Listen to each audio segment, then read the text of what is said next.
Salut tout le monde! Après un très long moment d'absence, je me décide à reprendre cette chaîne pour la dépoussiérer un peu. Et pour ce faire, j'ai choisi Snowpiercer, film au budget conséquent issu d'une production sud-coréenne. Suivant le schéma classique des films d'action, soit des injustices, des méchants, de la baston, et avec en prime, une petite portée philosophique.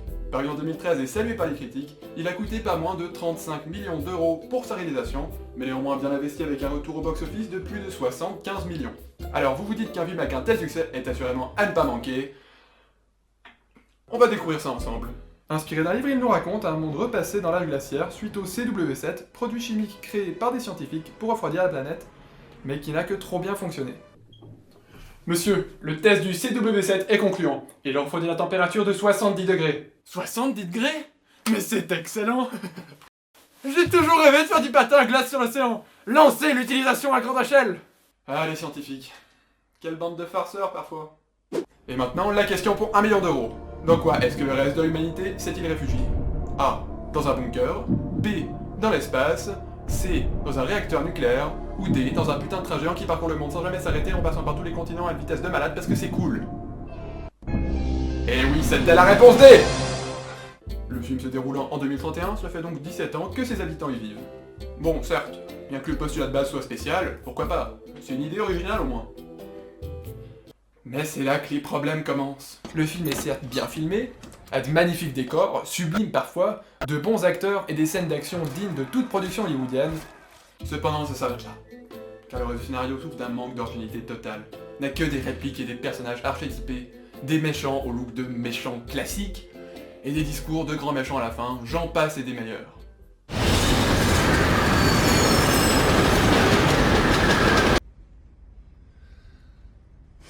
Attendez voir une seconde. C'est bien du même train qu'on parle là? J'aurais pas pu au minimum éviter une telle incohérence! On dirait un train à marchandises! Sauf qu'une fois à l'intérieur, tout est silencieux. Bon, puisqu'on parle du train, regardons son parcours. Une voie ferrée circulaire s'étendant sur 438 000 km. Mais là, c'est carrément du foutage de gueule! Regardez un vrai parcours de 438 000 km, ce qui fait aussi, accessoirement, 11 fois la circonférence terrestre. Alors je vais essayer de faire un parcours approximatif de ce que ça pourrait représenter 438 000 km. Alors c'est certes un peu plus long que le vrai parcours dessiné en jaune, mais bon, étant donné que cette carte fait 32 500 km de largeur, on peut imaginer que ça fait vraiment beaucoup, enfin très compliqué le parcours, mais voilà, un vrai parcours de 438 000 km. Une voie ferrée circulaire s'étendant sur 438 000 km et qui effectue un tour complet en une année. Et encore, j'ai bien entendu, une année pour faire ça. Alors vous vous dites que le scénariste a sans doute pris des valeurs sans trop y penser, n'est-ce pas? Mais non, même pas. En calculant sa vitesse, donc 438 000 divisé par 365 jours, divisé par 24 heures, on arrive exactement à la décimale près, à 50 km/h. Et maintenant, est-ce que vous avez l'impression que ça...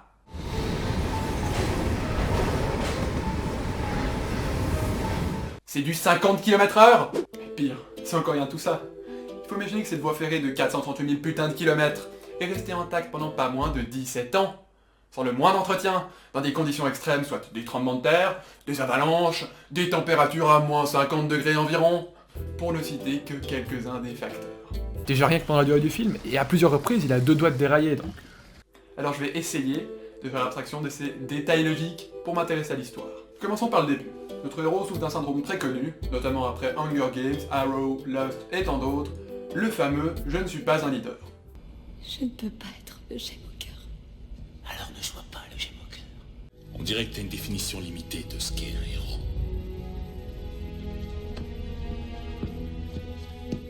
Je ne suis pas un héros. Parce que j'ai pas une âme de chef. Et pourtant, il vous considère comme tel. On va diriger le train. Je suis pas un leader. On comprend que l'univers du train est divisé en différentes castes, soit les passagers de première, de seconde et de troisième classe, c'est-à-dire d'où vient notre héros, qui ne veut pas l'être, Curtis. Doris! Doris!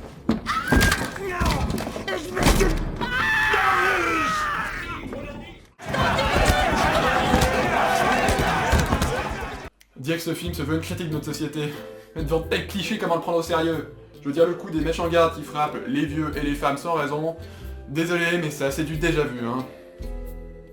Ils ont engagé avec des sadiques pour ce job.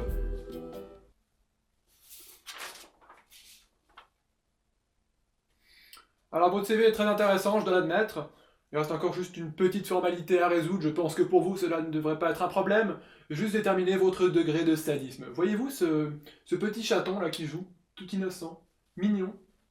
Eh bien il faudrait que vous le tuiez. Un chaton! Un chaton! Excellent, excellent, continuez comme ça, on en a plein des chatons encore.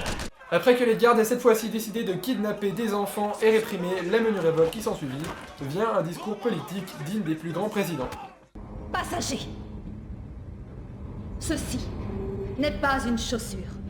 Ceci est l'anarchie. Porteriez-vous une chaussure sur la tête? Cela ne vous viendrait même pas à l'idée. Une chaussure n'a pas sa place sur votre tête. Une chaussure a sa place à votre pied. Un chapeau a sa place sur votre tête. Un chapeau, je suis. Une chaussure, vous êtes. J'ai ma place en tête. Votre place est au pied. Je sais les difficultés que nous rencontrons. Je les mesure chaque jour. C'est son gosse!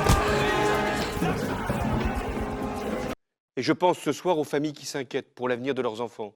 Avec deux aussi bons candidats à la présidentielle 2017, s'annonce serré. Bon, pour aller plus vite, je vous épargne la révolte, réussie cette fois-ci, suivi du sauvetage de 2 prisonniers junkies asiatiques qui servent à ouvrir les portes du train, jusqu'à la fameuse scène de combat du film.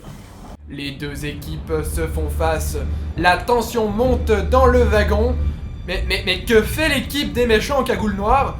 Ils sortent un poisson et ils l'éviscèrent devant les yeux éberlués de l'équipe des gentils. Que se passe-t-il? Cet acte défie toutes les règles du combat établies lors de la Convention de Genève en 1993. Mais que fait donc l'arbitre? C'est juste affligeant. Et vous avez vu la tête des acteurs? Même eux ne semblent rien comprendre dans la situation. Ils vont nous sortir quoi ensuite? Que c'était, je sais pas, un poisson d'avril?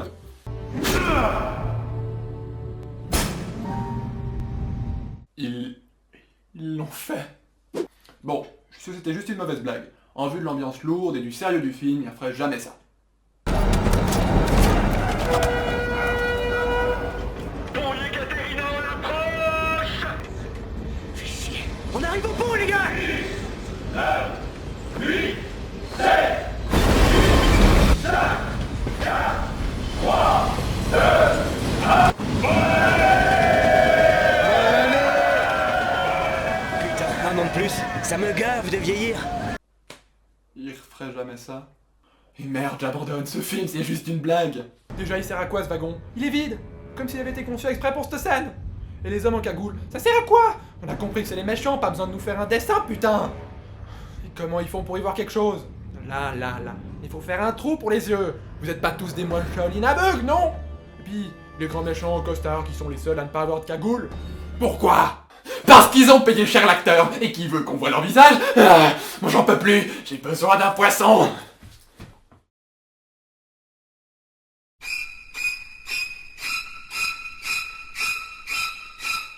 Alors reprenons. Comme je ne sais pas si je supporterai ça encore longtemps et que malheureusement je n'ai plus de poisson, je vais passer directement vers la fin du film en sautant quelques scènes, le temps d'une pause dans un bar à sushi, une maîtresse d'école psychopathe, une scène de fusillade on ne peut plus improbable, le méchant, en costard bien sûr, qui tue ses sbires, celle-là on l'attendait, et bien plus encore avant de finalement arriver à l'avant du train. Enfin, après ces multiples péripéties, le héros arrive devant le grand méchant que tout le monde attendait. Là encore, je dois admettre qu'ils n'ont pas su résister au cliché du dîner entre le héros, obligé de rester à table, et le grand méchant qui dévoile tout.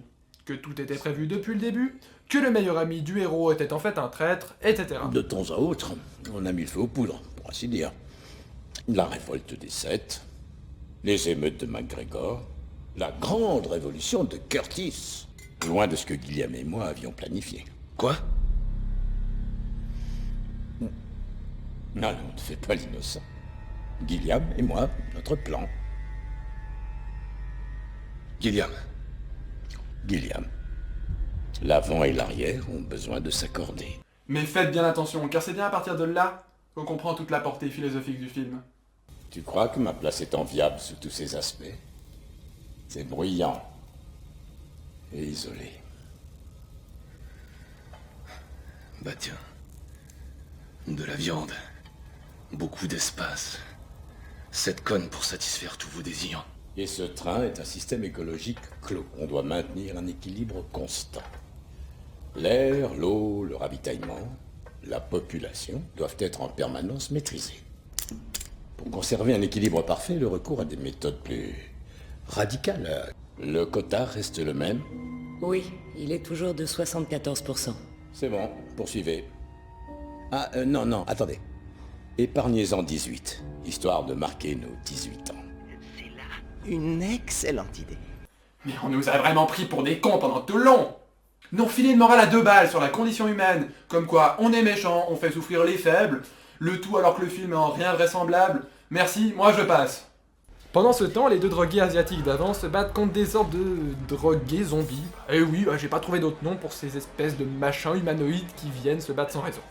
Bref, les drogués, enfin eux, pas les zombies, utilisent leur drogue, enfin ce machin qui ressemble à de la pâte à modeler, et qui s'avère également faire office d'explosif, je sais pas trop pourquoi, pour détruire la porte du train et partir. L'explosion déclenche une avalanche, et le stupide train finit enfin par être détruit. Le film se termine néanmoins sur une note positive pour l'humanité. Une jeune fille accompagnée d'un enfant dans le froid polaire, prêt à repeupler la Terre. Après ces 2 heures de torture visuelle, je comprends aisément qu'il ait fait un tel carton et que les critiques l'aiment tant. D'ailleurs j'ai bien cherché, mais je crains qu'aucune suite du volet ne soit prévue. Dommage. Je suis désolé, mais malheureusement je n'ai pas pu aborder toutes les nombreuses incohérences restantes de ce film, faute de temps et afin de préserver ce qui reste de ma santé mentale. J'espère que cette vidéo vous aura plu, auquel cas n'hésitez pas à liker et à partager. Vous pouvez également me conseiller d'autres films pourris dans les commentaires, peut-être que j'en parlerai. Salut tout le monde!